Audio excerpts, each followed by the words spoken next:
Les Gilets jaunes décident de jouer au chat et à la souris pour cette 9e journée.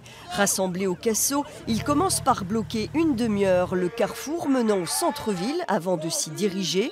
Bifurquant au dernier moment vers la gare, ils sont précédés par les effectifs de la police nationale, craignant des débordements.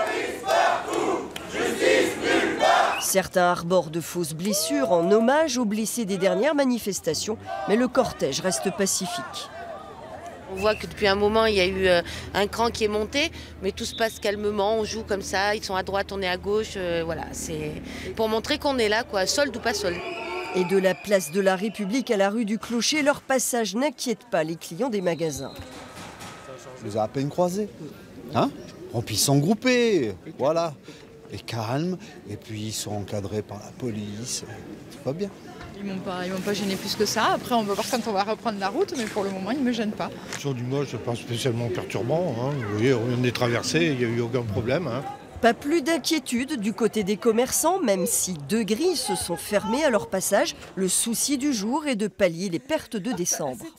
Moi, les samedis, je ne travaille plus. Les samedis, là, ça va faire le 9e. C'est peut-être celui que je vais travailler le mieux parce que c'est les soldes.